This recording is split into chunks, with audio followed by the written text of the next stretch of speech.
Koiki Media bring the world closer to your doorstep. Ní 15 ọjọ́ Sunday December 2024 ẹ máa bá wa ká lọ.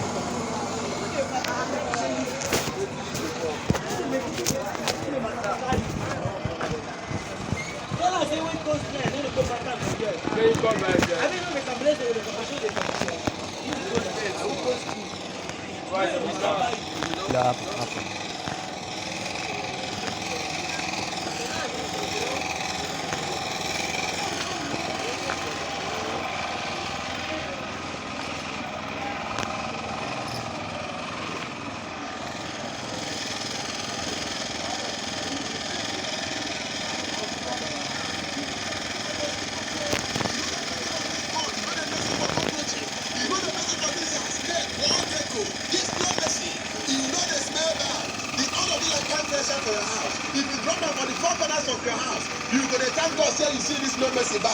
Buy am now, no mercy. E dey work no be small. Aunty buy no mercy, brother buy no mercy, sister buy no mercy. E dey work o, e dey work well well for radio. Make una come back, e dey work for hospital.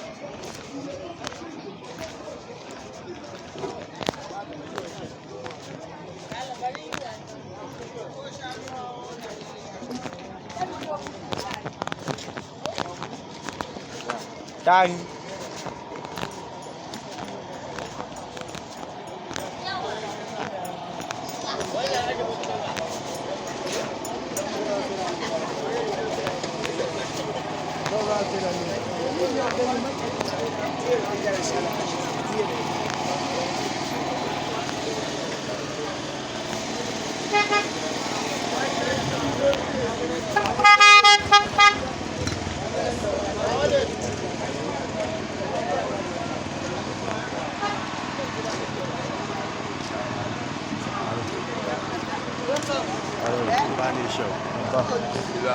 All best.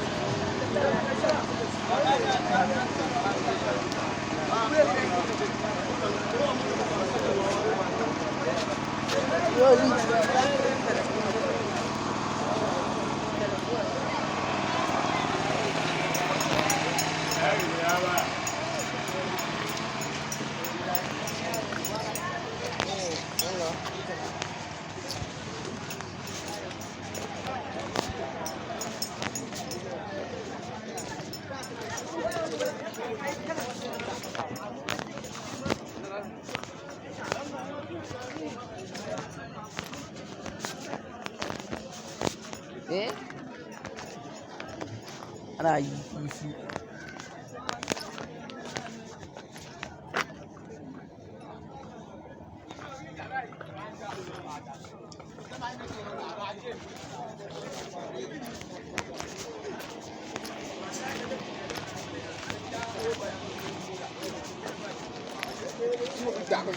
Kí mo fi gbà báyìí.